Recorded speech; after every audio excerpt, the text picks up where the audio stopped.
नमस्ते, स्वागत है आपका इस वीडियो में। आज है आपका 12th ऑफ अक्टूबर। सो आज के इंपॉर्टेंट न्यूज़ को हम कवर करेंगे। कल मैं अपलोड नहीं कर पाया बिकॉज ऑफ थोड़ा सा बिजी था, सो आई अपोलोजाइज फॉर दैट। उसी के साथ साथ कोई भी क्वेश्चन कोई कमेंट सेक्शन में मुझे बता सकते हैं, और अगर आप इस चैनल पर नए हैं तो लाइक शेयर सब्सक्राइब जरूर कर दीजिए। कोई भी क्वेश्चन कोई कमेंट सेक्शन में बता सकते हैं, डेफिनेटली 2 बार मैं बोल रहा हूँ। और टेलीग्राम ग्रुप को ज्वाइन कर सकते हैं। अगर आप इस चैनल को फाइनेंशियली सपोर्ट करना चाहते हैं वो भी कर सकते हैं। नीचे लिंक आपका दिया हुआ है, डिस्क्रिप्शन में जाकर आप हेल्प कर सकते हैं हमारे चैनल को। तो चलिए इंपॉर्टेंट न्यूज़ को हम कवर करते हैं। टीसीएस Q2 का जो नेट है वो 9% अप है। 17,000 करोड़ का ये लोग बाईबैक कर रहे हैं। सो बाईबैक क्यों करते हैं मैंने ऑलरेडी आपको बहुत बार समझाया है, बहुत बार बताया क्यों करते हैं। मुझे कमेंट से वीडियो को पॉज कीजिए, कमेंट सेक्शन में मुझे बताइए।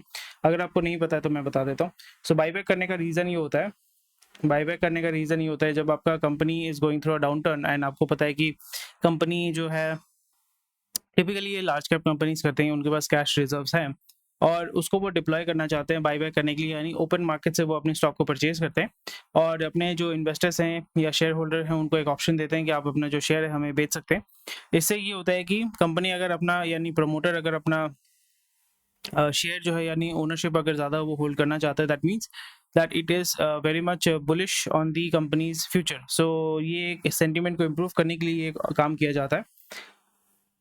Revenue rises 8% but remains flat quarter over quarter. CEO जो है इसका चेंज हुआ है, so that is also a very big deal. So year over year अगर हम ग्रोथ देखें, सो रेवेन्यू में 8% और 9% आपका नेट प्रॉफिट में ग्रोथ हुआ है।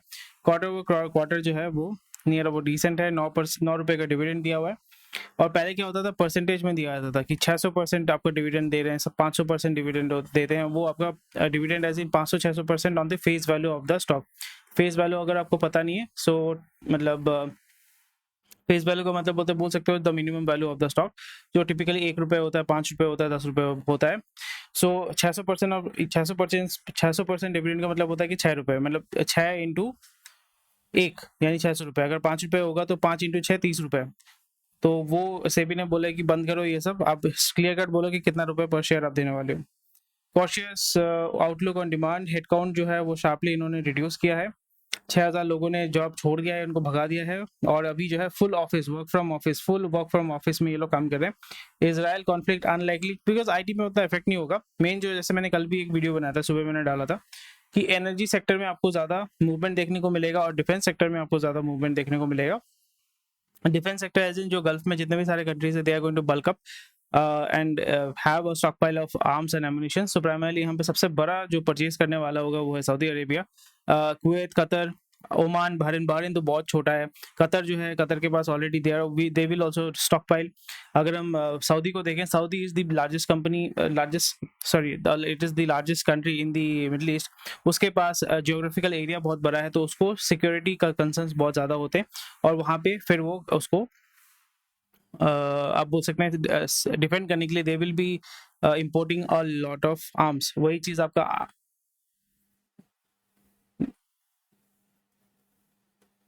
डोनाल्ड ट्रंप के टाइम में एक डील हुआ था, $400 बिलियन का डील हुआ था और ये डील चलता रहेगा। और इसराइल के कॉन्फ्लिक्ट के बाद अभी मिडिल ईस्ट में और भी ज़्यादा जो है बोल सकते हैं वोलेटिलिटी बढ़ चुकी है।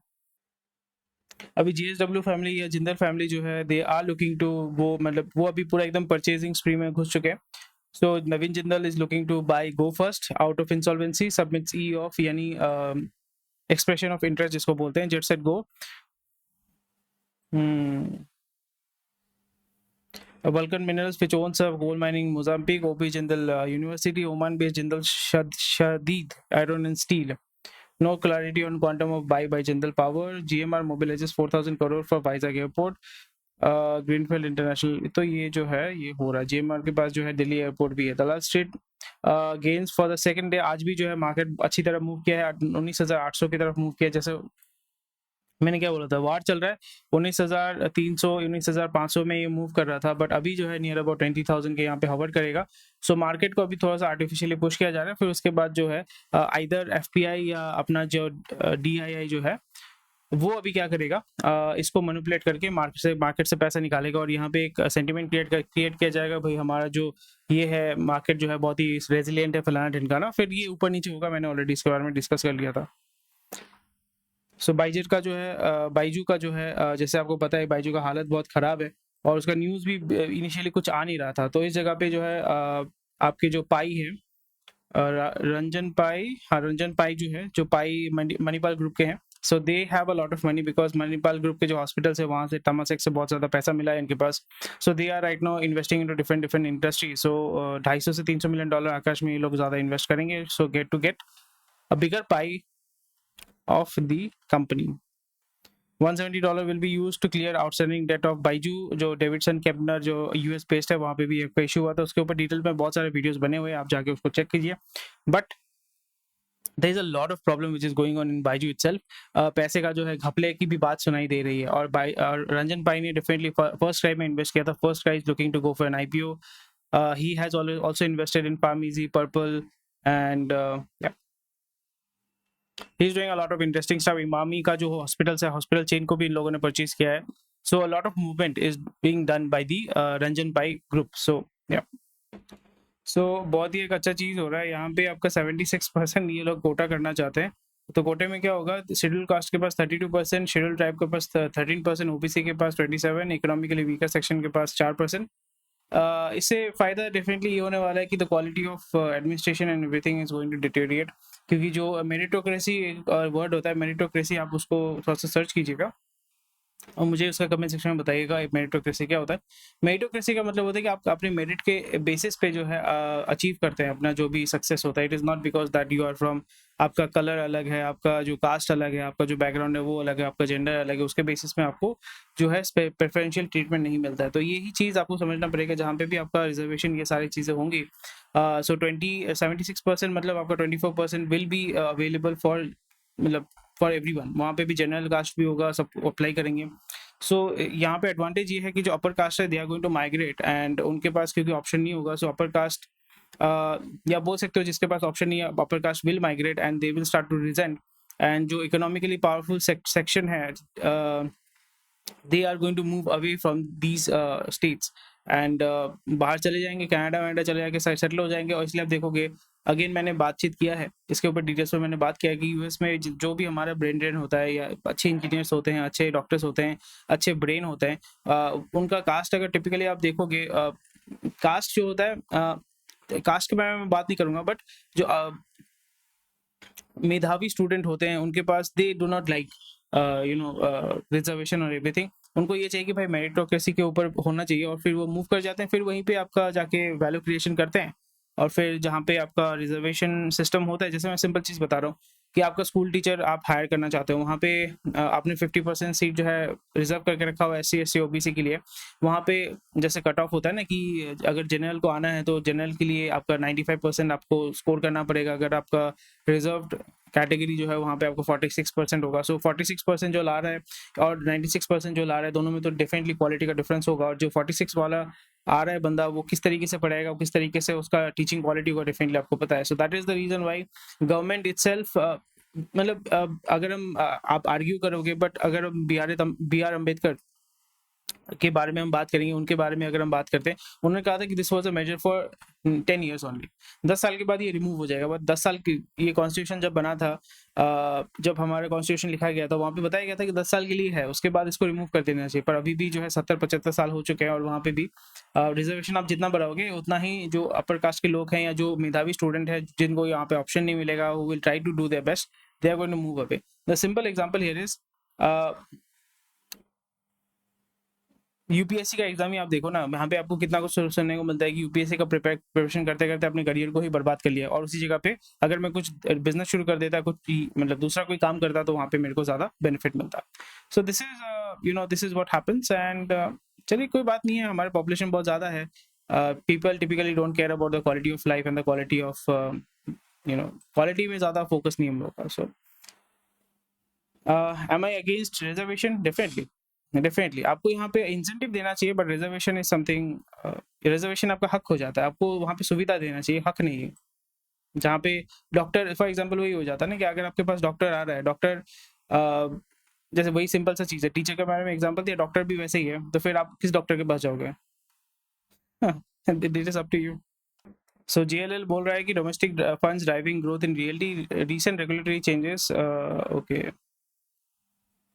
The Indian real estate sector is pivoting towards domestic capital with approximately $42 billion of untapped institutional money from sources such as AIF.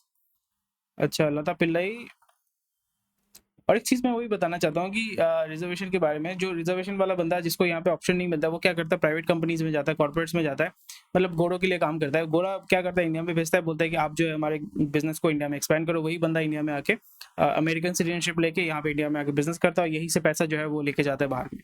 This is how it works. Arms और एम्यूनिशन जहाँ पे बल्क ऑफ इनकम होता है, हम India में देखो ना, Google है, माइक्रोसॉफ्ट है, जितने भी बड़े बड़े कंपनीज है, वहाँ के सारे सीईओ और जो एग्जीक्यूटिव्स हैं, they are all Indians. So you understand. ये आपके ऊपर, ये व्यूअर के ऊपर मैं छोड़ रहा हूँ कि आप क्या सोचते हो उसके बारे में। यहाँ पे बताया जा रहा है कि भाई डोमेस्टिक हमारा मार्केट है, वहाँ पे कैपिटल की तो कमी नहीं है। कैपिटल की कमी जब नहीं होती, लोग जब ज़्यादा पुश करना शुरू करते हैं, specially HNI, ultra HNI, so we can see that जो एलीट बोल सकते हैं, एलीट क्लास का एक्सपेंसिव जो अपार्टमेंट्स होते हैं, सर्विस अपार्टमेंट्स या इंफ्रास्ट्रक्चर है, वहाँ पे आपको ज़्यादा मूवमेंट देखने को मिल सकता है। Interesting stuff. होम वाले सेगमेंट में जो है तगड़ा मूवमेंट हो रहा है। होम मतलब ब्रॉडबैंड बोल सकते हो, क्योंकि यहाँ पे बहुत छोटे छोटे प्लेयर्स जो है वो काम कर रहे हैं, लोकल प्लेयर्स काम कर रहे हैं, बट जियो एयरटेल जो है they are looking to capture the market, the bigger market share here. क्योंकि यहाँ पे जो है अभी स्मार्ट टीवी इतना कुछ ऑप्शन आ चुका है, तो इस जगह पे Jio is looking to capture the market, and already वो बहुत तगड़े लेवल पे they are working on the ground level. Airtel भी काम कर रहे हैं, both of them are working really really well. या telcos monetizing high consumption, high ARPU यानी average revenue per user segment with their bundle service। यहाँ पे bundle service में आपको ये मिल रहा है कि OTT प्लेटफॉर्म का बंडल मिल रहा है, और जियो का सबसे बड़ा एडवांटेज ये है, they have Jio cinema which is really helping them। and Airtel जो है वो भी अपना बिल्डअप कर रहा है, but Airtel itself does not have that platform, and वो बिल्डअप करने की कोशिश कर रहा है और दोनों को बंडल करके सेल करने की कोशिश कर रहा है। बट यहाँ पे तीसरा प्लेयर भी आने वाला है, I am pretty much sure, और नाम उसका बताएंगे आप मुझे। उसका नाम ये है टाटा स्काई। टाटा स्काई जो अभी टाटा प्ले बन चुका है, Tata play will also come in to this market, because dish यानी डायरेक्ट टू होम वाले सेगमेंट में टाटा का होल्ड जो है बहुत ही तगड़ा है, और वो आस्ते आस्ते जो OTT में भी, OTT वाला जो सिस्टम है वहाँ पे भी वो काम कर रहे हैं, and they are slowly and gradually going to use their DTH services and try to capture, because DTH जो इंफ्रास्ट्रक्चर है that is very very expensive, but उसमें डायरेक्ट टू होम आपको आता है पे, आपको रास्ता खोद के तार लगाने की जरूरत नहीं होती, आप डायरेक्ट जो है इस सर्विस को दे सकते हैं। स्टारलिंक वाला ऑप्शन अगर DTH कर पाता है, so that will be something which will be really really amazing, and I am hopeful that they will do that. So Jio Airtel extensively invested in 5G networks, raising their network capacity and reach. Now they are looking to monetize। भाई पैसा इन्होंने डाला हुआ है, but इसको monetise करना, पैसा उठाना है अभी। Hotstar's owner to merge with Star India. Hotstar का हालत एक्चुअली में बहुत खराब है। मोस्ट प्रोबेबली यहाँ पे ये सन टीवी को या अडानी को बेचना चाहते हैं, but most probably it will be sold to Jio. आ गया मस्त न्यूज, वो है इन्फ्लेशन को affect festive sales.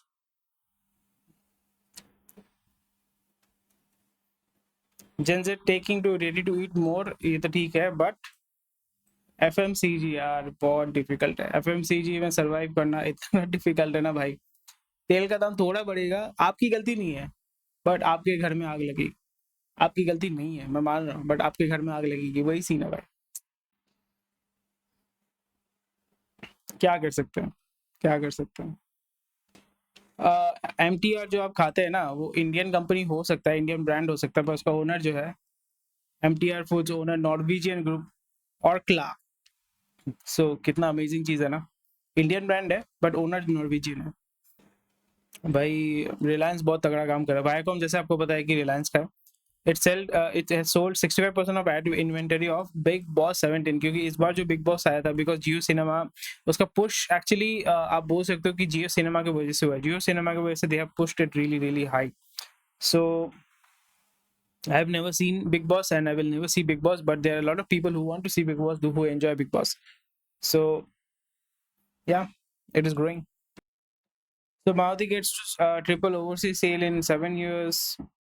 Very nice. और ये कमोडिटी बेस्ड बिजनेस में भी यही प्रॉब्लम है। स्टील कंपनी मार्जिन में improve on lower input cost. Lower input cost का मतलब ये नहीं कि स्टील का या आयरन ओर का दाम कम हो गया, यहाँ पे जो उसका प्रोसेसिंग करने के लिए जो एनर्जी चाहिए होता है, प्राइमरली इंडिया में आपका यूज होता है कोकिंग कोल, कोयले के माध्यम से होता है।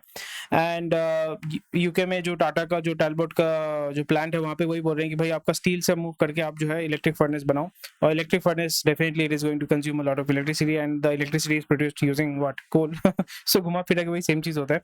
जुलाई एंड सितंबर में is weak for steel makers, price is down by 3 to 5%।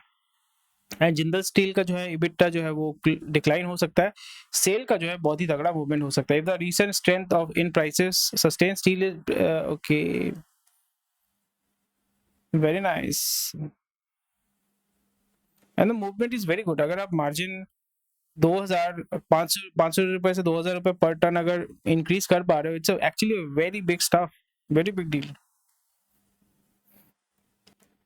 Companies are using lower priced inventory which will help bring down cost। बहुत बढ़िया है। In India, sluggish in the business Chinese property market, while prices have moved upwards since then, the average prices during the quarter were still lower compared to June quarter। So definitely आपने नाम सुना होगा Bharti AXA Life Insurance। So Bharti Group is going to buy out the AXA Life Insurance का 49% stake in the joint venture।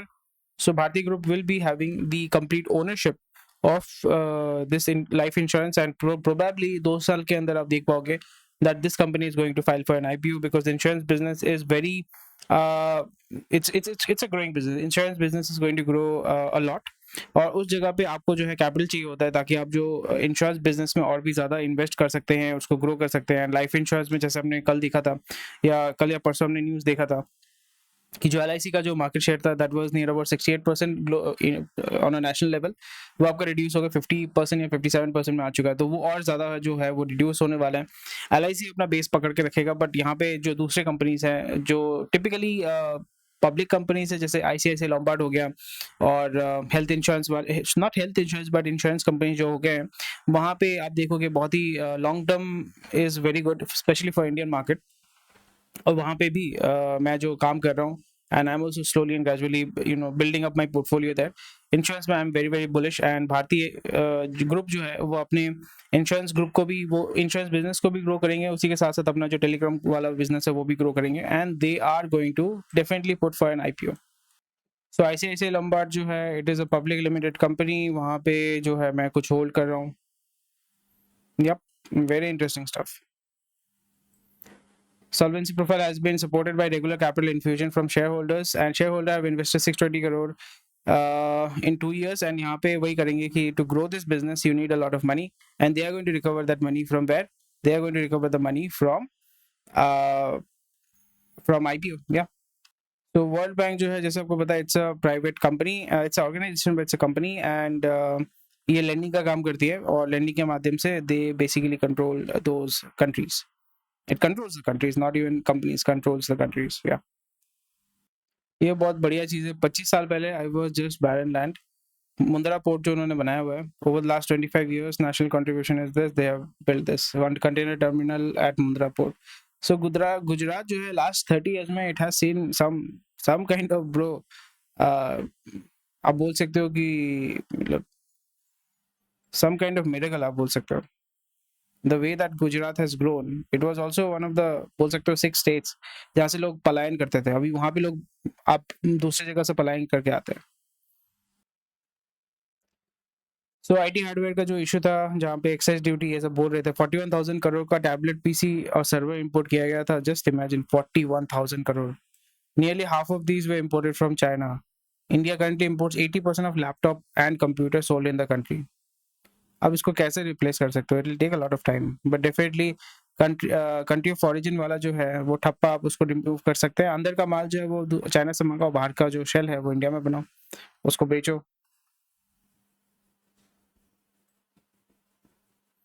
यही चीज मैं बोल रहा हूँ ना, असेंबली लाइन बनाना है। Laptop component manufacturing expected to go through a paradigm shift within 12 months में आपका जो इंपोर्टेड से अभी यहाँ पे मैन्युफैक्चर्ड होगा। सो आप देखिएगा ये चीज होने वाला है, and it's okay, it's not that bad, it's good rather. Anyway, thank you for watching this video। कोई भी क्वेश्चन कोई कमेंट सेक्शन में बता सकते हैं, and as you can see I'm a little bit tired, and yeah, so there are certain stuff going on in my life, but जब ये commitment किया है कि भाई डेली वीडियो बनाना है तो बनाएंगे, and that's about it. Thank you for watching this video. हमारे साथ रहिए, जुड़े रहिए। Thank you for your support and everything. Take care, bye bye, जय हिंद। कुछ अगर मैं मिस आउट कर जाता हूँ तो मुझे बताइए कमेंट सेक्शन में, and I will try to improve. जो पिछले दिन मैंने बताया वो किया था ना कि हेडलाइंस मैंने आपको बता दिया था, वो आपको सही लगा था कि नहीं लगा था मुझे बताइएगा। Anyway, bye bye.